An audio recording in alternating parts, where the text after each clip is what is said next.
अभी जो नीला कबूतर शब्द है ना, ये जो संविधान की बात करने वाले लोग हैं उनको डिजिटली हरास करने का ये शब्द बन गया। जातिवाद पहले धरातल पे होता था, अभी उसको उठा के डिजिटल कर। उस पर बात भी कर सकते हैं, हमर दुर्ग के प्लेटफॉर्म पे बात कर सकते हैं, लेकिन आपकी बौद्धिक क्षमता है क्या इतनी?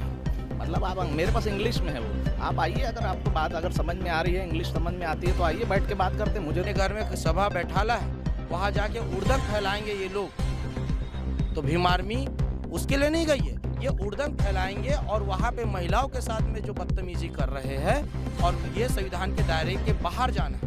हम रहते हैं भारत देश के अंदर और भारत देश में केवल और केवल संविधान चलता है। संविधान के हिसाब से भारत चलता है, कानून चलते हैं, लेकिन उसमें भी कुछ लोग हैं जो कहते हैं कि मैं संविधान को नहीं मानता, मैं भारत के कानून को नहीं मानता। जो बाबा साहेब के मानने वाले हैं, एक प्रकार से कहा जाए भीम आर्मी भी कहा जाता है उनको। भीम आर्मी को नीला कबूतर और नाजायज़ औलाद कई अलग अलग प्रकार के नामों से इनको चिढ़ाते हैं, चमार कहते हैं, अलग अलग प्रकार के नामों से इनको चिढ़ाते हैं। वही भीम आर्मी आज दुर्ग के कोतवाली थाना में पहुंची हुई है FIR कराने को लेकर। कुछ धर्म के ठेकेदार असामाजिक तत्व ही कहते हैं हम लोग उन लोगों को, क्योंकि वो लोग असामाजिक तत्व ही है। जो लोग समाज में असमानता पैदा करते हैं, जो लोग यहाँ माहौल ख़राब करना चाहते हैं, वो लोगों को असामाजिक तत्व ही कहा जाएगा। वो कोई धर्म के रक्षक है नहीं, सीधी सी बात है। और जो धर्म को मानने वाले लोग हैं, वो लोग अपने घर में शांति से रहना चाहते हैं और ऐसे तरीके की गुंडागर्दी जो है वो बिल्कुल बर्दाश्त नहीं कर पाएंगे। अब मेरा कहना ये है कि कल इन लोगों का एक ज्ञापन दिया गया था, उस दौरान इनका एक बाइट हुआ एक यूट्यूब में, तो एक कथित पत्रकार के द्वारा जो है उनका इंटरव्यू लिया गया। उसमें इंटरव्यू में इन लोगों ने एक डेरोगेटरी वर्ड का यूज़ किया, नीला कबूतर।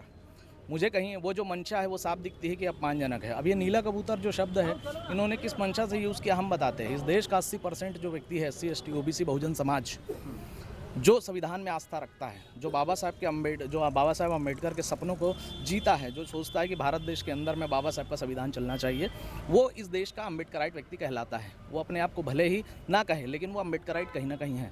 और हर व्यक्ति जो इसका जो गलत बातों का विरोध करता है, कहीं ना कहीं वो व्यक्ति हमारी जो संविधान है उसमें आस्था रखता है। तो मेरा मानना है कि उनकी जो भावनाएं हैं उनको आहत की गई है, आस्था जो है उनको अपमानजनक शब्दों का प्रयोग किया गया है। और इन्होंने हमें जोगेंद्रनाथ मंडल की नाजायज़ औलाद कहा है। तो मैं ये कहना चाहता हूँ कि जो आपने शब्द कहे हैं, इस शब्द के बेसिस पे आपने बिल्कुल अपमान किया है, और इसके लिए हमने जो है आपके लिए हमने यहाँ पे FIR करने के लिए हम आए हुए हैं। उसी में से एक शख्स है जो कहता है, कई चीज़ों में कहता है कि ये भारत है, हिंदू राष्ट्र के रीति से चलेगा, और ये भी कहते हैं कि मैं संविधान नहीं मानता हूँ। उसके लिए क्या कुछ कहेंगे? देखिए, मैं ये कहना चाहता हूँ कि भारत देश के अंदर रहने वाला अगर कोई भी व्यक्ति संविधान नहीं मानता, तो जहाँ उसको लगता है वहाँ वो चले जाए, उसकी टिकट वो कटवा ले, उससे कोई फ़र्क नहीं पड़ता। ये तो देश संविधानिक है और संविधान के हिसाब से ही चलेगा। और अगर आप संविधान के नहीं मानोगे तो यहाँ पे प्रशासन है, और यहाँ पे हम उन लोग आपको बता देंगे कि ना संविधान के अंदर में नहीं रहने वालों का क्या हश्र होता है। देखिए क्या है, ये लोग इस प्रकार एक तो पूरे देश में हिंसा की बेजोड़ तरीके से लोग हिंसा फैला रहे हैं, दूसरी तरीके से भाईचारा को तोड़ने की कोशिश कर रहे हैं, अशांति फैला रहे हैं। हमने देखा कि अगर ये लोग कहते हैं कि भीम आर्मी मुसलमानों के साथ खड़ी, इससे पहले भीम आर्मी छत्तीसगढ़ में आप देख सकते हैं सतनामियों के साथ भी खड़ी थी।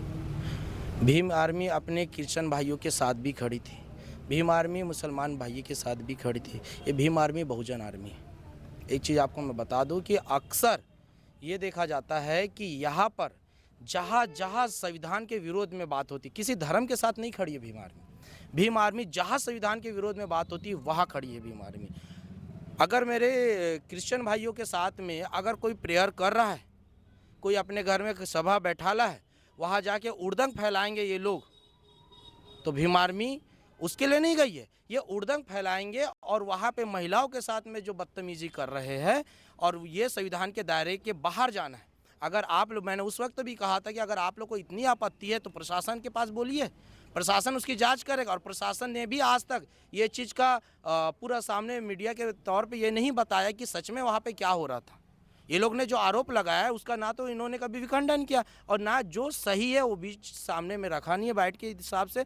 तो इन लोगों की ताकतें और बढ़ रही है। प्रशासन की बात की जाए तो जब ये कांड हुआ प्रशासन वहाँ पर मौजूद था जी, इसकी निगरानी में सब कांड हुआ, प्रशासन ने रोकने की कोशिश नहीं करी। देखिए मैं वही कह रहा हूँ ना, प्रशासन के साथ में भीम आर्मी खड़ी है, किसी शासन से दबने की बात नहीं है। ये जनता की आवाज़ है। और यदि प्रशासन किसी चीज़ की जांच करती है और वो गलत तो गलत और सही तो सही पाई जाती है तो मीडिया के माध्यम से जनता तक वो बात को पहुंचाए, ताकि अगर ये गलत है तो इस प्रकार से हिंसा फैलाने वालों के ऊपर कड़ा एक्शन होगा। यदि अगर वो सही पाई गई कि ऐसी चीज़ें वाकई में वहाँ हो रही थी तो उसके ऊपर कड़ा एक्शन लिया जाएगा। और दूसरी बात, आप देख सकते जहाँ जहाँ संविधान के, वहाँ भी संविधान के विरोध में बात हो, और यहाँ पे मेरे मुस्लिम भाई लोग, यहाँ मेरे मुस्लिम भाई लोगों ने, उनका गुनाह क्या था? उनका गुनाह यही था कि वो अपनी रोजी रोटी के लिए, अगर वो किसी हिंदू उत्सव में वहाँ पे अपनी दुकान लगाना, यही गुनाह था। आर्टिकल 19 के विरोध काम कर रहे थे लोग। आर्टिकल 19 के विरोध तो आप लोग काम कर रहे हैं कि जब वो आर्टिकल 19 उनको आज़ादी देता है कि कहीं भी रहने की, बसने की और वहाँ अपना व्यापार करने की आज़ादी देता है, तो ये लोग कौन होते हैं उन्हें रोकने वाले? अगर आप लोग वाकई में ऐसा देश बनाना चाहते तो फिर कहिए कि मैं संविधान के विरोध में बात करता हूँ, संविधान के विरोध में हम ऐसा देश बनाना चाहते हैं। एक ने तो कह दिया कि मैं संविधान को नहीं मानता, गीता को मानता, और यही लोग उसके बचाव में कहते हैं कि अनायास से बातें निकल गई।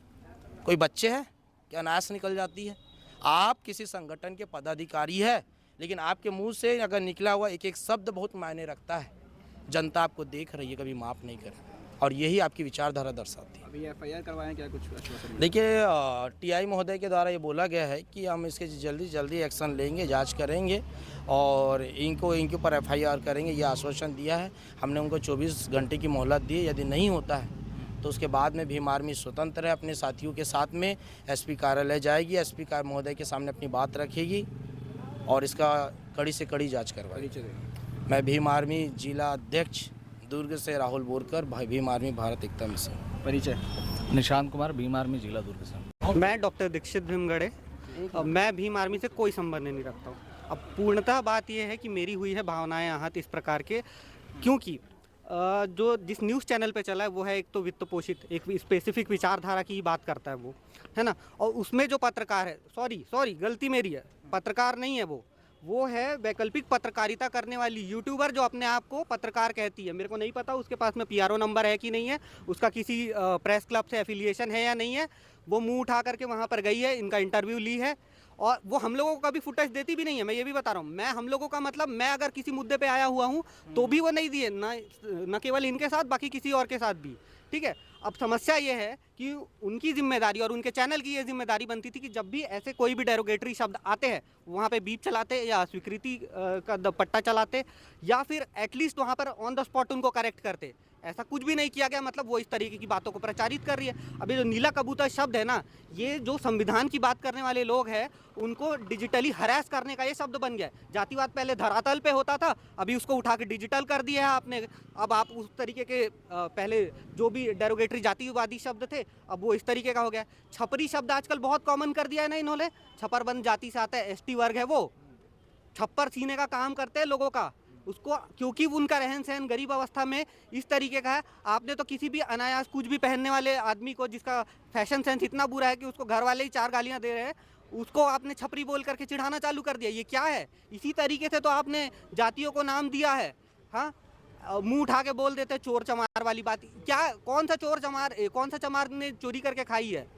जूता सिलने का काम करते, चमड़ी को सुखाने का काम करते हैं, लेकिन आपका समाज ने उसको गाली बना दिया है। शर्म आनी चाहिए ऐसे लोगों को। मैं आज की डेट में डॉक्टर होने के बाद यहाँ आने के मेरे को बोलना पड़ रहा है ऐसे, क्योंकि मैं अगर कहीं पर बैठ जाऊँ दोस्तों यारों के साथ और बात पॉलिटिकल हो जाए ना तो लड़ाइयाँ हो जाती है। इतना इन लोगों ने जहर खोल दिया है, शर्म आती है मुझे। तो मांग क्या कुछ रखे आप इस पे? यहाँ पर पृथक से मैं आकर के सर से बात किया हूँ, जब सर का स्पष्ट कहना है कि ठीक है, आप लोगों का जो गुस्सा है जायज़ है, आपने ये कार्रवाई की। हम समतामूलक समाज के वो है, टैक्स पेयर हूँ मैं, मानने वाला इंसान, टैक्स पेयर इंसान हूँ। मेरे को अपना काम धाम छोड़ के यहाँ आना पड़ा है क्योंकि मेरी हुई है भावनाएं आहत, और इस तरीके से तो स्वीकार नहीं है। क्योंकि भाई हम पढ़े लिखे लोग हैं, ओपिनियन रखेंगे, ओपिनियन रखा है। आपको नहीं पच रहा है तो आप उस संवैधानिक शब्दों में मेरे को रिप्लाई करिए ना। ये क्या बात होती है कि आप कुछ भी मुंह उठा के बोल देंगे? आप हमें जोगेंद्र नाथ मंडल जी का नाजायज़ औलाद बोलेंगे? अरे जायज़ औलाद है भाई, हम उनको एकदम आदरपूर्वक मानते हैं। जिनको आपके हिंदू धर्म ने जिस जाति वर्ग को चांडाल करार दिया, उसी नमोशूद्र, उसी मतुआ संप्रदाय से आते हैं। आपको नहीं पता होगा हरिचंद ठाकुर जी के बारे में, गुरुचंद ठाकुर जी के बारे में, जिन्होंने मतुआ संप्रदाय को एक पृथक आइडेंटिटी दी। बंगाल में जाके कभी पूछिए उनके बारे में। उसी संप्रदाय से निकल के आकर के जो दलित लिबरेशन की बात है उसको इकट्ठा किया। बाबा साहेब को कॉन्स्टिट्यूशन असेंबली भेजा उन्होंने। कैसे हम उनका सम्मान नहीं करते और आप उनकी नाजायज औलादे क्या बोल रहे हैं? अरे हम जायज़ औलादे हैं, तुम अपने माँ बाप की औलाद ही नहीं बन पाए हो, इंसान नहीं बन पाए हो यार। क्या बात करते हो आप? ये कहना चाहता हूँ कि वो पार्टीशन ऑफ इंडिया बुक पे कोट किया है उन्होंने, जो बात बोली है ना उन्होंने पार्टीशन ऑफ इंडिया पे कोट किया है। मैं ये कहना चाहता हूँ कि पार्टीशन ऑफ इंडिया है तो मेरे पास, हम उस पर बात भी कर सकते हैं, हमर दुर्ग के प्लेटफॉर्म पे बात कर सकते हैं, लेकिन आपकी बौद्धिक क्षमता है क्या इतनी? मतलब आप, मेरे पास इंग्लिश में है वो, आप आइए, अगर आपको बात अगर समझ में आ रही है, इंग्लिश समझ में आती है तो आइए बैठ के बात करते हैं। मुझे तो नहीं लगता आप लोगों की बौद्धिक क्षमता इतनी है, पहली बात। दूसरी बात, ये बुक है, इस बुक का नाम है वेटिंग फॉर वीज़ा, ये पढ़ लो आप। जाति का उच्छेद, ये पढ़ लो। उसके बाद में आपकी रिडल इन हिंदुज़म, ये पढ़ लो आप। और इसके अलावा एक ओबीसी समाज से आने वाले बहुत बड़े महान समाज सुधारक हुए हैं ज्योतिबा फुले, उनकी बुक है गुलामगिरी, वो पढ़ लो आप। फिर आना हमारे से डिबेट करने और फिर बताएंगे हम लोग कि कितने लेवल के और क्या है हम लोगों की बौद्धिक क्षमता और तुम्हारी।